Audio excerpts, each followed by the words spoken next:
আসসালামু আলাইকুম ভিউয়ার্স, আজকের এই সায়েন্টিফিক ক্যালকুলেটরের টিউটোরিয়ালটা একেবারেই নতুনদের জন্য, যারা ক্যালকুলেটর চালাতে পারো তাদের জন্য নয়। তাহলে শুরুতেই আমরা এই ক্যালকুলেটরটা অন করে নিই। এই যে এটা হচ্ছে অন বাটন। অন করতে কারো কোনো সমস্যা হয় না, কিন্তু নতুনদের অফ করতে সমস্যা হতে পারে। এই যে অফ বাটন, OFF অফ লেখা আছে, কিন্তু চাপ দিলাম বন্ধ হয় নাই, আবার চাপ দিলাম বন্ধ হয় নাই। সারাদিন চাপলেও বন্ধ হবে না, কিন্তু শিফট বাটন চেপে যদি এই বাটনটা চাপ দিই তাহলে এই ক্যালকুলেটরটা সাথে সাথে বন্ধ হয়ে যাবে। তাহলে রহস্যটা কি? এই অফ লেখাটা হলো এই এসি বাটন লেখার নিচে লেখা, এবং খেয়াল করছো তোমরা যে এটা হলুদ রঙের লেখা।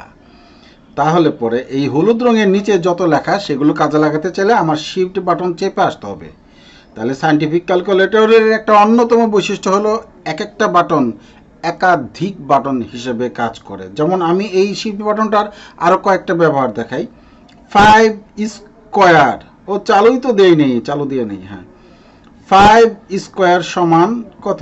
25। আবার এই এসি বাটনে চাপ দিলাম অল ক্লিয়ার, তাহলে 5 কিউব যদি লিখতে চাই, এই যে এক্স স্কোয়ারের নিচে ও যে কিউব, তাহলে শিফট বাটন চাপলেই এই বাটনটা এক্স কিউ হিসাবে কাজ করবে। তাহলে এবার কি হচ্ছে? 125। এবার একটা হিসাব করার পর আবার নতুন হিসাব শুরু করতে এই এসি বাটনটা চেপে আসতে হবে। এসি মানে অল ক্লিয়ার, সব ক্লিয়ার করে দিলাম। অর্থাৎ নতুন কোনো হিসাব করতে এই এসি বাটনটা চেপে আসতে হয়। তাহলে এসি বাটনটা খুব গুরুত্বপূর্ণ। এবার আমি দেখাচ্ছি এই আলফা বাটনটার কথা। এই আলফা বাটনটা পিঙ্ক রঙে লেখা। এখানে পিঙ্ক কালারের কিছু লেখা আছে, ABCD এগুলো। এবার যদি আমি ABCD এগুলো লিখতে চাই, তাহলে আলফা চেপে এবার যদি এই বাটনটা চাপ দিই, এই মাইনাস বাটনের নিচে কিন্তু এ পিঙ্ক কালারের লেখা আছে, তাহলে এ লেখা উঠবে।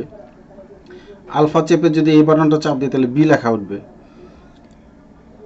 এবার মুড, এই যে এটা হচ্ছে মুড বাটন, এটা খুবই গুরুত্বপূর্ণ। বিভিন্ন মুডে চেঞ্জ করতে গেলে এই বাটনটা খুবই গুরুত্বপূর্ণ। এবং এখানে আরেকটা বাটন আছে খুবই গুরুত্বপূর্ণ, CLR, অর্থাৎ ক্লিয়ার। কখনো মুড চেঞ্জ হয়ে গেলে এই শিফট চেপে, ক্লিয়ার চেপে, 3 চেপে, দুইটা সমান চিহ্ন দুইবার চাপলেই সব সেটিং নর্মাল হয়ে যাবে, অর্থাৎ মুডটা স্বাভাবিক অবস্থায় চলে আসবে। ভিডিওটা একটু ভালো লেগে থাকলে শেয়ার করবে। আল্লাহ হাফেজ।